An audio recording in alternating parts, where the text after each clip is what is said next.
दोस्तों, आज के इस वीडियो में मैं आपसे शेयर करने वाला हूं, आप यूं कह लें कि बेस्ट टाइम टेबल, या आज की वीडियो में जो सारी बातें मैं कहूंगा ये वर्ल्ड की सबसे बेस्ट टाइम टेबल बनाने वाली बातें हैं।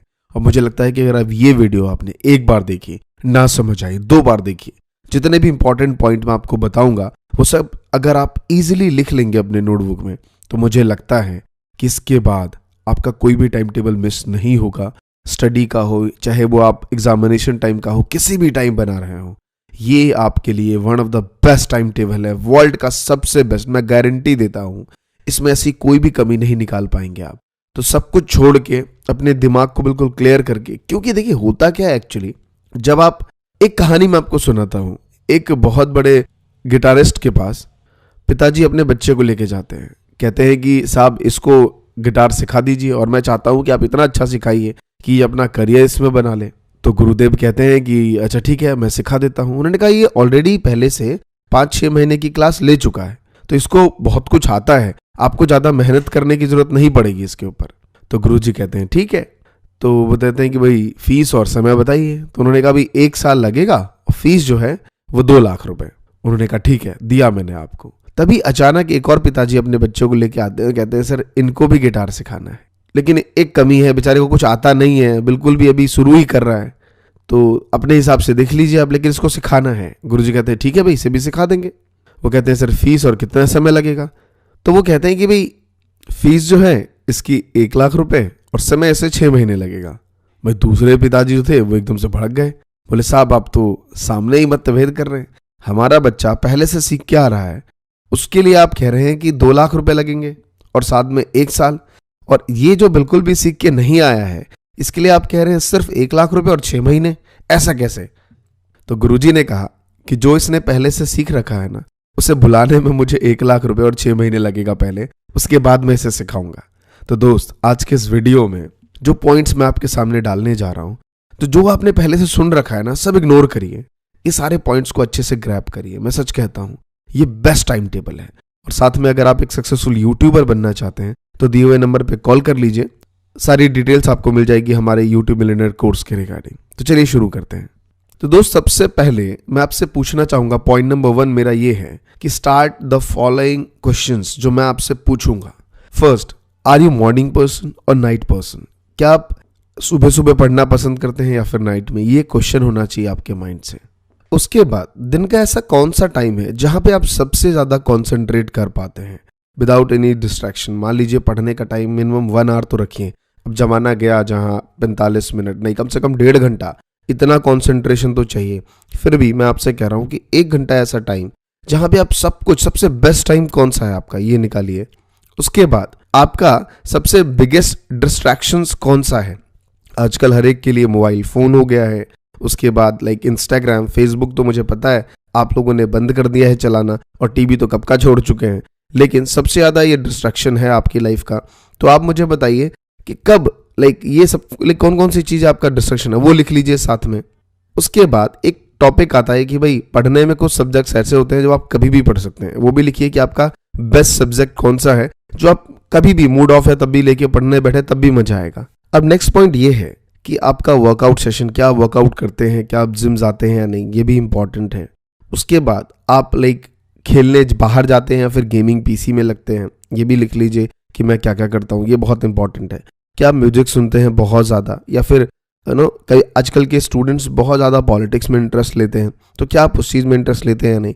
आपकी जो इंटरेस्टिंग चीज़ों वाली पार्ट है ना, वो जरूर लिखिए एक साइड में। इतना लिखने के बाद अब आपको ये डिसाइड करना है कि आपका नेक्स्ट 1 मंथ में क्या गोल है। अब मान लीजिए नेक्स्ट 1 मंथ में मेरा एग्जामिनेशन है या फिर नेक्स्ट वीक मेरा एग्जामिनेशन है, तो आपको पहले यहाँ पे डिसाइड करना है। अब यहाँ पे मैं 2 ब्रेक थ्रू बना रहा हूँ, आपके सामने 2 लाइन दिख रही होगी। ये लाइन आपको ये रिप्रेजेंट करती है कि एक शॉर्ट टाइम टेबल है और एक लॉन्ग टाइम टेबल है। लॉन्ग टाइम टेबल में कभी कोई चेंजेस नहीं आएंगे और ना ही उसमें बहुत ज्यादा चीजें होंगी, 5 मिनट ये, 10 मिनट वो। लॉन्ग टाइम टेबल में इतना कुछ नहीं बनता है, वहां पे सारी चीजें 2-2 आवर्स में चलती हैं कि भाई ये 3 घंटे में ये सेशन खत्म करना है, ये 3 घंटे में ये सेशन। अगर मेरे पास 6 घंटे पढ़ने को है तो 3-3 घंटे मैंने सेपरेट पार्ट में दे दिया। लेकिन जो शॉर्ट टाइम टेबल होता है उसमें आपको ये देखना होता है प्रॉपर कि हाँ, मुझे लाइक 45 मिनट्स में ये सब्जेक्ट कवर करने हैं, 50 मिनट्स में ये सब्जेक्ट करने हैं, 5 मिनट का ब्रेक लेना है। ये आपका एक वीकली टाइम टेबल होना चाहिए, क्योंकि हर एक का डेडलाइन रहता है, हर वीक में आपका कोई ना कोई डेडलाइन है।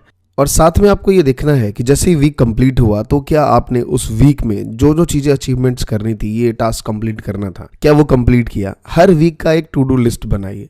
टू डू लिस्ट आपके आजकल मोबाइल फोन नहीं बनाना चाहते तो जिस डेस्क पे आप बैठ के पढ़ रहे हैं उस डेस्क के सामने टू डू लिस्ट का एक लिस्ट बना के रखिए। वहां पे वीकली जो जो चीज आपने अचीवमेंट फुलफिल कर ली है, कंप्लीट कर लिया है, उसको टिक मार्क करके रखिए, और जो नहीं किया है उस पर क्रॉस करके रखिए और उसको नेक्स्ट वीक में डाल दीजिए, क्योंकि ये चीजें आपके लॉन्ग टर्म टाइम टेबल में फॉलो होंगी। शॉर्ट टर्म टाइम टेबल में बहुत सारी चीजें फॉलो नहीं हो पाती हैं। अब देखिए यहाँ पे बात आई कि स्टडी को कितना आवर्स देना चाहिए पढ़ने के लिए। मेरा आपसे एक सवाल है, कॉमन क्वेश्चंस।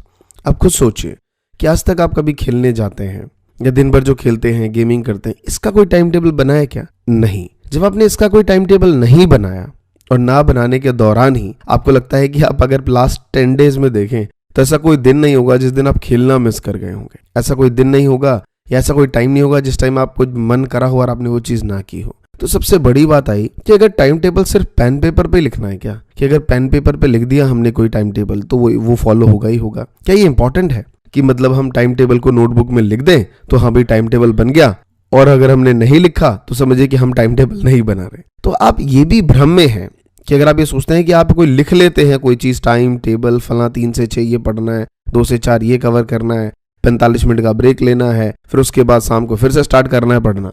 अगर आप ऐसा लिख देते हैं और आप सोचते हैं कि यस मैंने टाइम टेबल बना लिया, तो आप बिल्कुल गलत सोचते हैं।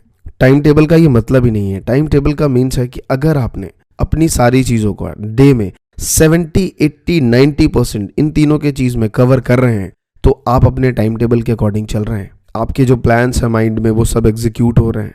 प्लान कर लेना और एग्जीक्यूट करना both are different thing. Planning तो हर कोई कर लेता है। चांद पे जाने का सपना तो बहुत से लोगों ने देखा, लेकिन सबसे पहला बंदा नील आर्मस्ट्रांग है, उसने एग्जीक्यूट किया उस चीज को। तो एग्जीक्यूशन जो है वो सबसे मेन इंपॉर्टेंट थिंग है। अब बात आती है कि सर कितने आवर्स पढ़ना चाहिए। देखिए अगर आप नाइट में पढ़ते हैं तो आपके पास नाइट में मान लीजिए आप 2 बजे तक पढ़ते हैं तो आपके पास रात को समय है। अगर आप 10 बजे भी पढ़ने बैठते हैं तो 11, 12, 1, 2, 4 घंटे होते हैं आपके पास।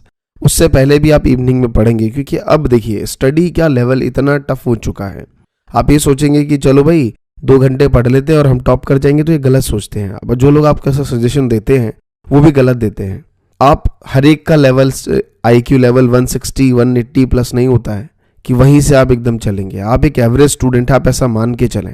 आपको कम से कम 6 से 7 घंटे की स्टडी देनी पड़ेगी रोज में, चाहे वो कोचिंग इंक्लूड करके हो या फिर ना इंक्लूड करके हो। तो आप हमेशा ये देखिए कि आपको अपने टाइम टेबल में जो आपने सारी चीजें मैंडेटरी करी, खेलना भी है उसका भी टाइम टेबल रखिए। उसके टाइम टेबल क्यों कम करेंगे आप? क्योंकि कोई भी चीज छोड़ेंगे तो बहुत दिक्कत होगी। खेलने का भी रखिए, थोड़ा बहुत कम कर सकते हैं आप जब आपको लगे कि हाँ यार कम है, बट वहीं पे आपको 6 आवर्स से 7 आवर्स आपका एक स्टडी गोल होना चाहिए। कोचिंग का है 2 घंटा 3 घंटा, क्योंकि आजकल हम बहुत ज्यादा सब्जेक्ट्स पे पढ़ते हैं, तो आप उसका एक जरूर सेपरेट निकाल लीजिए और इसको एक कंप्लीट पैकेज की तरह बनाइए और 7 आवर्स का गोल रखिए। और उसके बाद 1 आवर्स जो है ना वो रखिए, जो भी आप मिस आउट कर गए हैं पूरे दिन में उसको अचीव करने। फॉर एग्जाम्पल मेरे 3 स्लॉट होते हैं पूरे दिन के काम करने के। पहला 11 से 2:30, दूसरा 3 से 6, उसके बाद रात को मैं 11 से लेके 2 करता हूं, बट उससे भी ज्यादा एक्सटेंड हो जाता है मेरा, 2, 3, 4 बज जाते हैं मेरे लिए। बट वो जो नाइट का समय होता है ना, उसमें मैं वही चीजें करता हूँ जो मैं दिन में नहीं करता हूँ। फॉर एग्जाम्पल मुझे एक वीडियोस बनानी थी, अगर मैंने सुबह नहीं बनाई तो मैं नाइट में बनाता हूँ। अगर मैंने सुबह कर लिया तो मैं रात को रिसर्च वर्क करता हूँ। तो ये क्या पार्ट रहेगा आपका कि एग्जीक्यूशन जो सुबह नहीं हो पाया वो डे के गोल अचीवमेंट करने का। तो मुझे लगता है कि ऐसा कोई भी काम जो आप दिन में सोचेंगे वो नहीं कर पाएंगे, वो आप नाइट को अचीव कर लेंगे। अगर आप मॉर्निंग पर्सन हैं तो आप हमेशा ये रखिए कि मॉर्निंग से स्टार्ट किया, जो इवनिंग में मेरा टाइम है उसको मैं एग्जीक्यूट कर लूं जो दिन में आप कवर नहीं कर पाए हो। तो आई थिंक अगर आप इस तरीके से बनाएंगे तो कोई भी सब्जेक्ट छूटेगा भी नहीं। मान लीजिए कोई सब्जेक्ट बहुत इंपॉर्टेंट है, उसको रेगुलर डे में दीजिए, क्योंकि इंपॉर्टेंट इन द सेंस कि आपको समझ नहीं आ रहा। जैसे मैथ्स तो इंपॉर्टेंट है लेकिन बहुत से बच्चों के लिए बड़ा फेवरेट है, तो लगता है यार बहुत ईजी है। वहीं पे अगर किसी बच्चों के लिए टफ है तो उसे रेगुलर कवर करिए। अगर आपको SST समझ नहीं आ रहा, अगर आप 12th के स्टूडेंट्स हैं तो अगर आपको फिजिक्स समझ नहीं आ रहा तो उसको रेगुलर दीजिए। अकाउंट्स के स्टूडेंट्स हैं, अगर आपको अकाउंट्स में दिक्कत है, कंपनी चैप्टर समझ नहीं आ रहा तो उसको रेगुलर पढ़िए। आपको लगता है कि यार NPO बड़ा डिफिकल्ट है, उसको रेगुलर पढ़िए। इकोनॉमिक्स के स्टूडेंट्स हैं, मैक्रो इकोनॉमिक्स समझ नहीं आ रहा तो उसे रेगुलर दीजिए। 10th के स्टूडेंट्स से आपको लगता है यार मैथ्स मेरे लिए इंपॉर्टेंट है, साइंस इंपॉर्टेंट है, उसको एग्जीक्यूट करिए।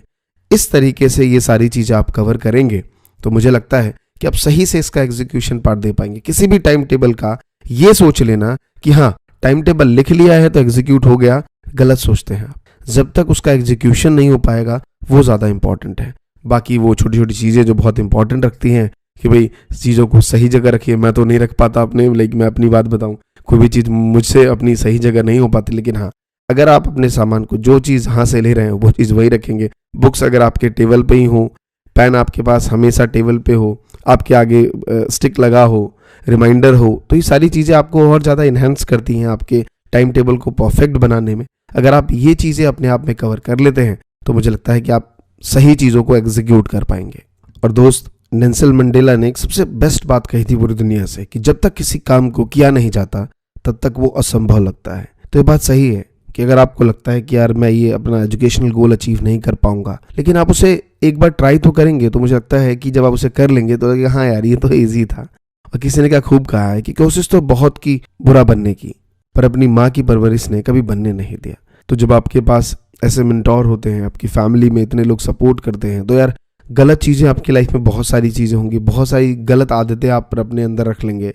मुझे लगता है कि उन चीज़ों को दूर करिए, क्योंकि आप 27 की उम्र में, 28 की उम्र में, 35 की उम्र में जो चीज़ सीखेंगे वो क्यों ना आप 18, 16, 17, 15 की उम्र में सीख लें, जिससे आपको लोग बहुत ज़्यादा अप्रिशिएट करेंगे, आपकी बातें हर जगह सुनी जाएंगी। और मुझे लगता है कि इंसान का ब्रेन जो है वो किसी भी चीज़ कोई भी उम्र में समझ सकता है, सिवाय इसके कि अगर आप समझना चाहें।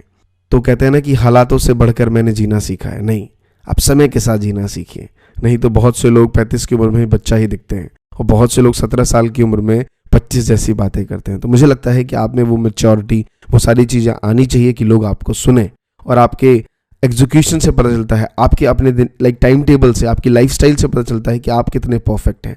तो यार इन चीज़ों को रखो। अगर आप एजुकेशनल में काम करते हैं तो मुझे लगता है अगर आप एक परफेक्ट टाइम टेबल फॉलो करते हैं तो जो टारगेट आप अचीव करेंगे मार्क्स में, चाहे वो 95 हो, 90 हो, 90+ स्टूडेंट्स बनना चाहते हैं, आप अचीव कर सकते हैं अगर आपने ये टाइम टेबल सारे फॉलो किए हैं। तो दोस्तों, कैसा लगा ये वीडियो कमेंट करके ज़रूर बताइए। और अगर आप चाहते हैं एक सक्सेसफुल यूट्यूबर बनना तो दिए हुए नंबर पर कॉल करिए, सारी डिटेल्स आपको मिल जाएंगी। क्योंकि उसमें बताया जाता है कि जैसे मैं वीडियोस बना रहा हूँ तो मोटिवेशनल अगर आप बनना चाहते हैं, मोटिवेशनल स्पीकर, तो किस तरीके से आप बन सकते हैं वो सब मैंने उस कोर्स में बताया हुआ है जो आपको सामने दिख रहा है बॉक्स। तो दोस्तों, इसका खत्म करता हूँ। अगर आपको कुछ डाउट्स है तो मेरे इंस्टाग्राम पे भी मुझे पिन कर सकते हैं, मैं वहाँ पे DM करूँगा आपको। धन्यवाद। जय हिंद, जय भारत।